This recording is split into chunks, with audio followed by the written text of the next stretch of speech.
All right, everybody, welcome back to another episode of the WatchWell Podcast. I'm your host, Parker, and we are still at Fight, Laugh, Feast, and it's a blast. Yeah. It's so much fun. We're recording so many cool interviews with other people. It's really like a family here, you know? It really is. It is. Like, everybody here is just pumped to meet you. Even though they've never seen you before, yeah. nothing. Like, who are you? Yeah, it's like your long-lost brother or sister. Yeah. Well, I've got a guest with me today, Charlton. That's right. Good job saying my name, man. I did, Charlton. Yeah. Well, I mean, I've heard it so many times in the podcast that you guys have had me edit. Yeah, you know what's funny is, my whole life, I grew up like in the West, and 99% of the time, people would not say my name right when they'd see it written down. Well, how would they say it? They'd say, "Oh, Carlton." Oh. Like Fresh Prince of Bel-Air. Yeah. Can you do the dance? Can you do the dance? That would be like the conversation. That's right. Right, and then I moved to Tennessee. Right. And immediately, everyone, hello, Charlton. Charlton. They read it. Oh, Charlton. Call my name out from whatever from my order. Yeah. Charlton. Like, how does everybody here know my? Like, how does everybody? Like, I guess the West just doesn't know how to read. I guess not. No. The phonetics and it's hard sometimes, I guess. Yeah, I mean, public schools. Public school. I went to a public school. I did too. Man, I tell you. Yeah.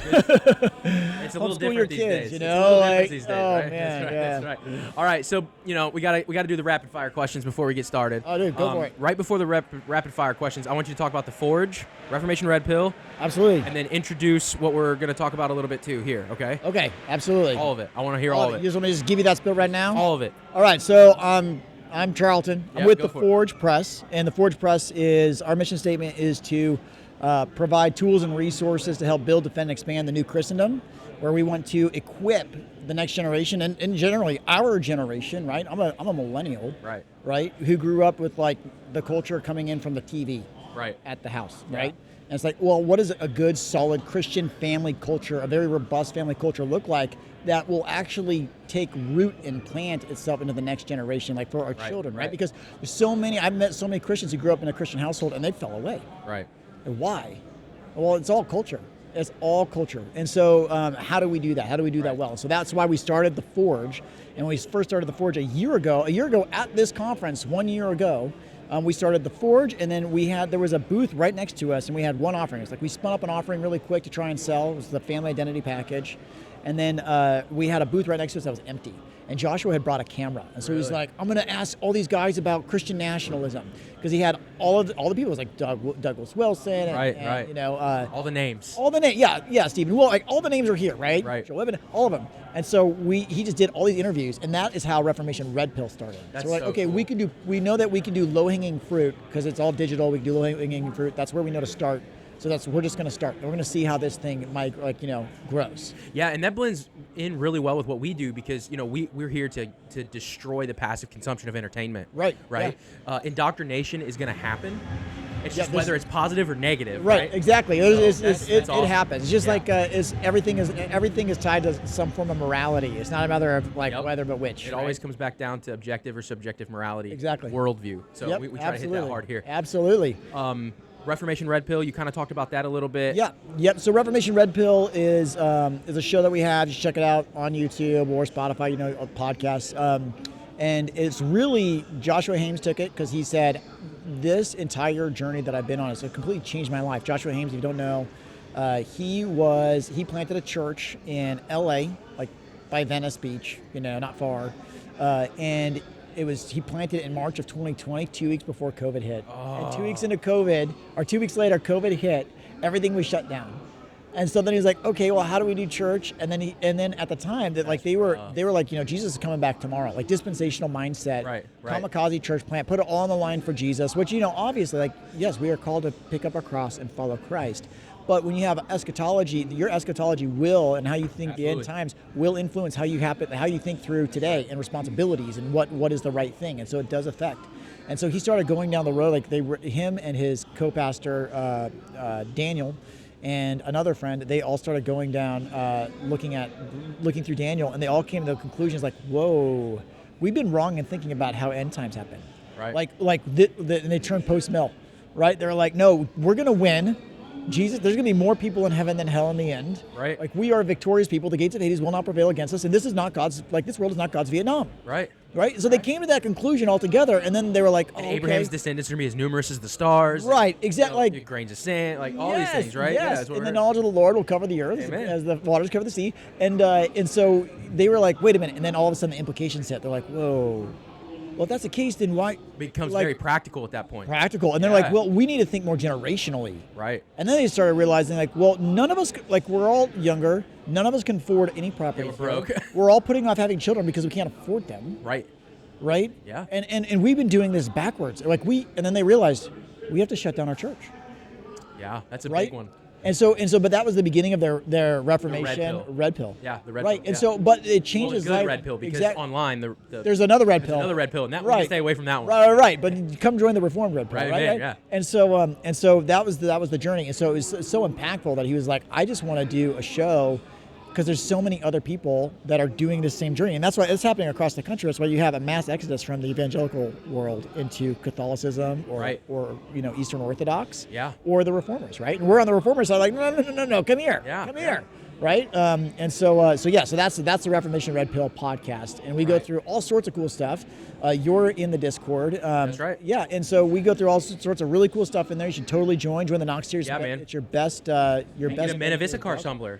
Get a Man of Issachar tumbler. We'll send it your way. If you're at the conference, you get a free hat too. Okay. With the Men of Issachar tumbler. That's awesome. To join the Knox tier, and then you get to be a part of a book club. You get the entire. And I can community. actually speak to the Discord. You know, if you guys are trying to, if Christian guys are trying to take dominion on X online, Yep. you can join the Discord, and it's a great community of believing guys that have a heart for the Lord, but want to do just that, take dominion. They want to Right. get their content out, and they want to speak. Yeah, and we want you to do it well, where you're not enslaved to X To the or social media YouTube. platform. Exactly, Right. you don't Right. become a consumer. Like, we want you to be a producer. We are builders on this earth. Yeah. And that's what we're called to Dude, do. that's heavy stuff. Yeah, That's awesome. It's fun, man. It's a Okay, good life. tell me about the hat.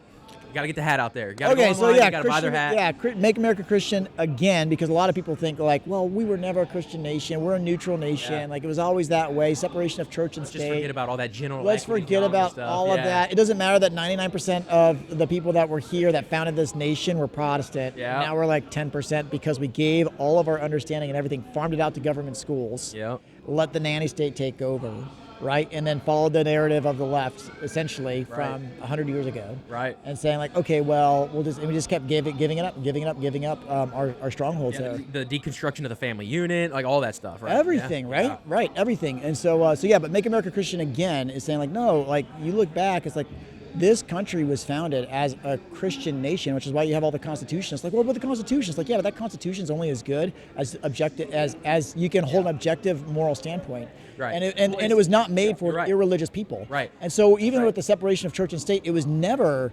that. It was never that the government. It was a national religion. Right. It was never that the government would rule over the state. Right. Or that, I'm sorry, the government will rule over the church. Yeah, that's right. Yeah. That was the point of it. Not that the church would not influence the government by any means. Right. Because the truth is, at the end of the day, everything is religious. Yeah, everything is theological. Everything is. You have general equity, laws that come from the Bible. If you remove the church, I mean, laws should reflect morality. Yeah. And if you have a subjective form of morality, you're going to get into impartiality, equal weight, unequal weights and measures, Yep. and It's an abomination of the Lord. It is, and ultimately you have to have a foundation and a justification for why you have a law. Yeah. And the only logical, if you take things to its logical conclusion, the only way to do that is to have it rooted in Scripture. Yep. Or else you're just chaff in the wind, blowing, yeah, right? absolutely. You're anyway, following the wind. Yep. So yep, absolutely. And then and they did. You see it play out in so many areas, but you also just even see it play out in our language because we're living 1984 right We now. are, yeah. I mean, it's this is Orwellian, insane. for sure. Like you even hear Christians. I hear Christians at this conference, right? And it's not even at knocking them. It's just like because it's so built into our culture, you don't even understand. It's like, oh well, we really care about our Christian values. It's like, well, you ditch that word, Right. value, ditch it. They never used that word 100 years ago. We weren't using values, my values and your values, because values are subjective.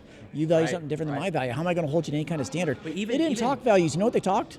virtues. Right, virtues. That's not That's right. virtuous. Right. That's not But virtuous. even words like, my wife and I talk about this all the time in the car. This is when we usually have our conversations, when we can get the kids to, be quiet. Yeah.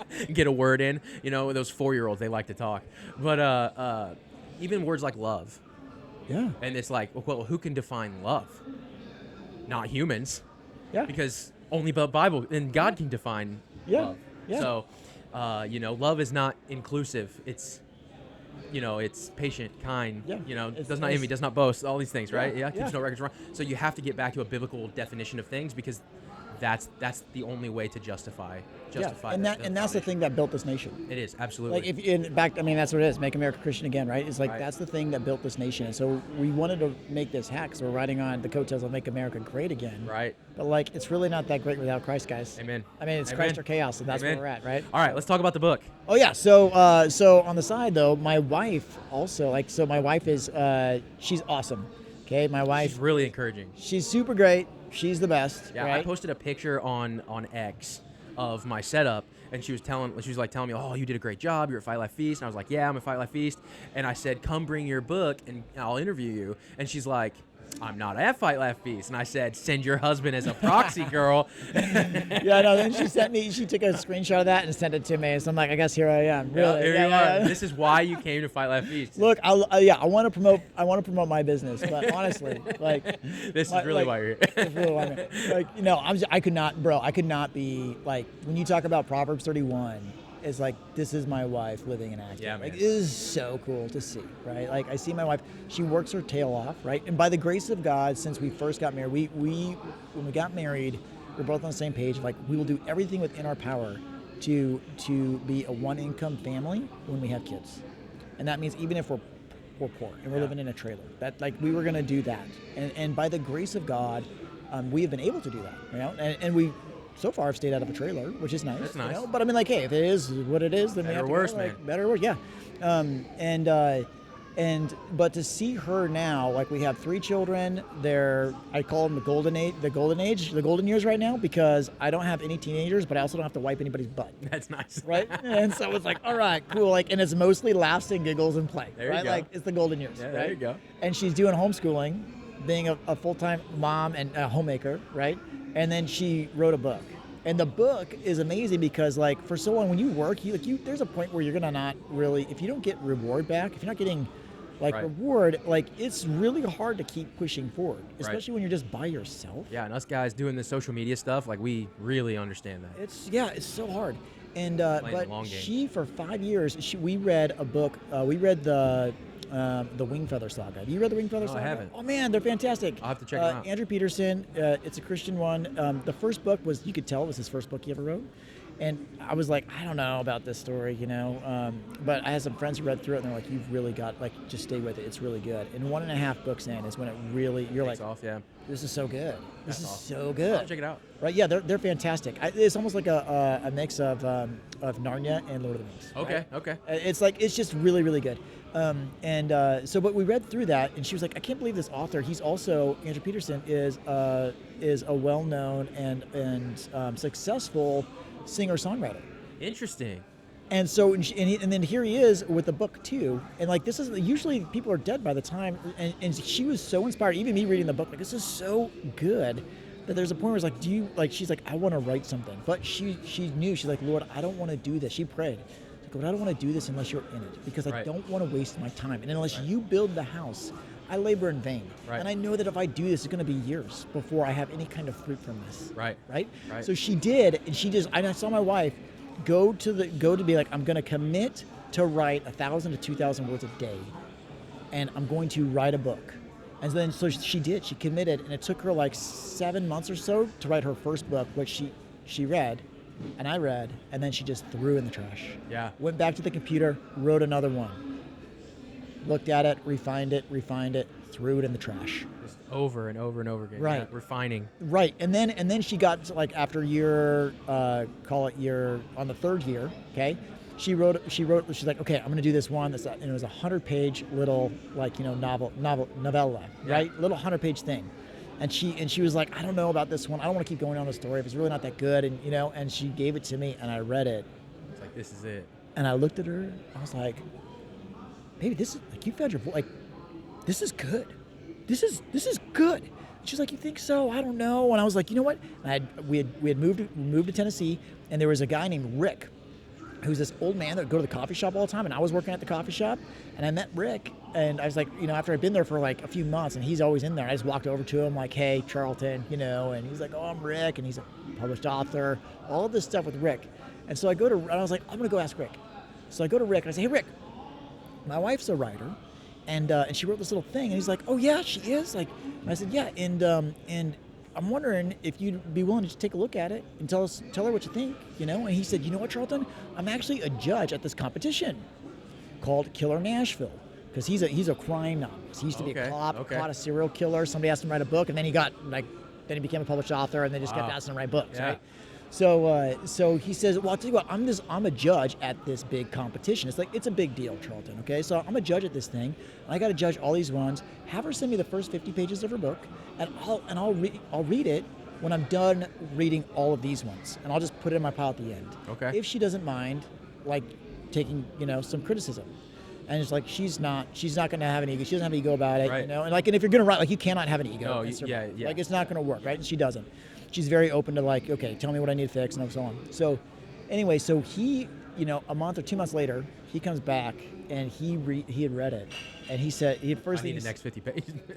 First thing he said, like, get this, he says, it's too late to enter the competition this year, but you really need to enter next year. I've been doing this for 10 years, and this is easily the best I've ever read. That's awesome, bro. And you should read it because you have a really good chance of winning. That's awesome. And so, or you should enter because you have a really good chance of winning, right? And so she waited, right? So she kept working on the book then. So she's like, okay, I'll keep writing more, right? So she kept working on the book, and this was like in August, right? And she couldn't enter again until like April. So then she couldn't enter until April. So she entered in April for the next August thing. Yeah. Right? She becomes a finalist. And so we're like, okay, well, we'll go, like, we're a finalist. Like, you got this thing. Apparently it's a big deal, whatever. I don't know. Like, I haven't seen any of these things. I don't know. I'm not in this world, and she's not either. I mean, she's just been writing on her own, just like her, Right. We don't know. And so we go to this thing. She's a finalist, and we walk in, and it's this big ballroom. And there's tons of people, all nice, fine dining, everything. And then it hit me. I was like, He told me this was a big deal. this is a big deal. This is a big deal, honey. And she's like, yeah, it's okay though. I mean, like, it doesn't mean I'm going to win. I was like, oh no, you're winning. You're going to win this thing. You're going to win this thing. I know it. Like, That's awesome, man. And then sure enough, she won the thing. And That's I was so like, cool. this is so great. And then it came down to like, okay, well now you have to, like, she had finished it by then, but now it's like, okay, now we got to go find a publisher. Yeah. Right, but you had this nice award, and that point it's already been vetted. So publishers are always going to those like big. Right. If you're a writer, like, you want to submit your things to those things because the publisher are always looking for vetted material to read. It's reliable. It's reliable, because it already been vetted by all the judges are published authors. Yeah. So like it already been vetted by a ton of people. Yeah. And so she finished out the book. Yeah, hold it and up. She ended up getting with Nagano's Press, right? Nagano's is a Christian company, and if you're not buying, like, you should totally buy from Nagano's. Check them out and get from them because they're other believers, and they do really good work. Actually, and I didn't even get this. Like, they publish a nice hardback book with a dust jacket. It's 300 some pages long. It reads really nice. It's well done. It's quality. But then they also too, what's really cool about them, and I didn't know this, even with their packaging, they do this, like, I didn't know packaging with books was a thing until they did it. Okay. And they do this nice wrap with a sticker on it that says, read this book to the glory of God. Oh, that's so dope. Right? That's awesome. Which is really, really cool. That's really cool. But the book itself is like, you should totally go read the book. Not just Go because buy my the book, wife man. did it, but because it's good. It won some awards. Give them a little bit of an idea of the, like, what's the book, what is the book about? Yeah, so the book is it's like a magical realism book, right? Okay. So like real world, but like how do you apply, what if magic kind of crept in? Like I would say that, Harry Potter's almost like a magical realism, right? Because the way it was like, we're not going to a different world. Yeah. We're staying in this world. Right. Right. There's still like the Muggles and it's Right. just, it's like, yeah. Yeah, right. So like you're not Almost trying like to, different regions. right, Yeah. but you're not creating a brand new world, right? Right. And so the premise of the book is like there's this guy who's a widower named George, early 30s, right? His wife dies. He's just like kind of like, I just need to get away from people. I want to go be that loner, right? And I just want to be a writer. That's George, okay? And he just wants to get away from people, okay? Well, he goes to this cottage that he inherited because his uncle died, and he was the last descendant, so he inherited this cottage, and he was like, My uncle never told me about this cottage, okay. And he goes out to it like, this cottage is perfect for me to get away from everybody. Yeah. And be a writer, right? And then turns out though, like, and he looked on the maps, like there's nobody behind them. There's all this land. It's called the meadow, like all this stuff, right? But then there's all these, like, he sees somebody. He's like, there's not supposed to be anybody back here. He's out on a trail. And then he sees another person. And the other people are like, who are you and how did you get here? And it turns out behind there's this whole village trapped in time. Oh. They're totally trapped in time. And it's all tied to George. And he has no idea why. So it's a discovery of what happens. And it's also, she like goes into like some really crazy consequences of what it would be like what it is to be trapped in time. So like there's, for example, well, I don't want to ruin it too much. Don't ruin it. Really cool stuff in there. That's really awesome. Cool things she plays with.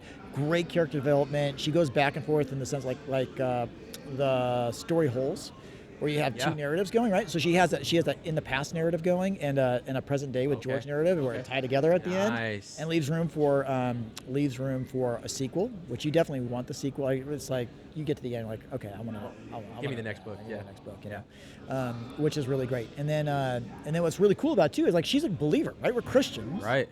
The book is not sitting there pointing to like, hey, it's not a gospel book, but you clearly see like Christ in the book, right? Like, okay, there's like, God is real. There is stuff that happens in this world, like, and there's only one person you can give credit to. Right. Amen. Yeah. Amen. Yeah. All right, guys, go buy the book. Where can they find the book? So they can find the book at Naganos. You can actually find it anywhere you're going to buy a book. You can find it on Amazon. Barnes & Noble. You can find it on Amazon. But I do recommend going to Naganos. Right. Buying it from them, just because you want to support a Christian business. Absolutely. And Amazon, like, you can still get it. It's convenient, but you're also not going to get that great packaging, nor are you going to be, you're going to get giving your dollars to Amazon. Yeah. Give it to Naganos. Yeah. All right, man. Well, I appreciate you coming on. Yeah, we didn't Thanks even get to the movie, so we'll have to do this again. But we got to the important stuff. Yeah, man. the good stuff. Yeah. Awesome. Have a good one. Well, real quick. Actually, before we head out here, I didn't ever ask you these questions. Oh man, let's hear it. So real quick, action or drama movie? Who am I with? Action or drama movie? Who am I with? Action or drama? You gotta pick, bro. Oh, dude. Then I'm gonna go drama. Classic or new release? Have I seen it before? What do you prefer? I like new movie. You're the depends guy, something. aren't you? You're the depends guy. It depends. It depends. Well, I really like something I've never seen before. Okay, fair enough. So I want to have a new release. experience because it sticks with me. Yeah. Like if I seen a movie, I remember the movie really well. So, Right. Yeah. Popcorn or candy? Popcorn. Popcorn. Old Testament stories or New Testament parables? Old Testament all day long. Oh man. Soundtrack or visuals? That is a tough one. That's a tough one. Soundtrack. All right, Makes man. the movie. It does. Yeah. It's really awesome. Yeah. Thanks for coming, man. I really appreciate it. Having me, man. All right, guys. We'll check you on the next one.